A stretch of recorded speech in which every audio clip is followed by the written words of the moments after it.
Hi everyone, welcome back. ఎంతో టేస్టీగా ఉండే ఢిల్లీ స్పెషల్ మొహబ్బత్ కా షర్బత్ రెసిపీ ఎలా చేయాలో చూసేద్దాం.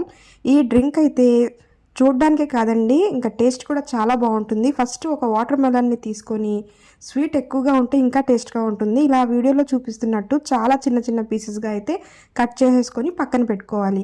ఆ తర్వాత కాచి చల్లార్చిన పాలని తీసుకొని ఒక బౌల్లో యాడ్ చేసుకోవాలి. ఇలా పాలని తీసుకున్న తర్వాత మీ ఇంట్లో ఎంతమంది ఉంటారో అంత క్వాలిటీలో పాలైతే తీసుకోండి. ఆ తర్వాత ఇందులోనే ఐస్ క్యూబ్స్, ఇంకా మనం కట్ చేసి పెట్టుకున్న వాటర్ మెలన్ పీసెస్ని యాడ్ చేసుకోవాలి. మీరు పంచదార పౌడర్ని యాడ్ చేసుకోవచ్చు, లేకపోతే పంచదారని డైరెక్ట్గా కూడా మీ స్వీట్కి సరిపడినట్టు ఇందులో యాడ్ చేసుకోవచ్చు. ఆ తర్వాత ఇందులో యాడ్ చేయండి రూహబ్జా. బయట స్టోర్స్లో దొరుకుతుంది, ఇదైతే చాలా ఇంపార్టెంట్ అనమాట. ఆ తర్వాత సర్వింగ్ గ్లాస్లో తీసుకొని కొంచెం రూహబ్జా యాడ్ చేసుకొని ఈ డ్రింక్ని అందులో వేసుకొని సర్వ్ చేసుకోవాలి. రంజాన్ ఇఫ్తారీలో అయినా సమ్మర్ సీజన్లో అయినా ఈ డ్రింక్ అయితే తప్పకుండా చేసి మీ ఇంట్లో వాళ్ళకి ఇవ్వండి.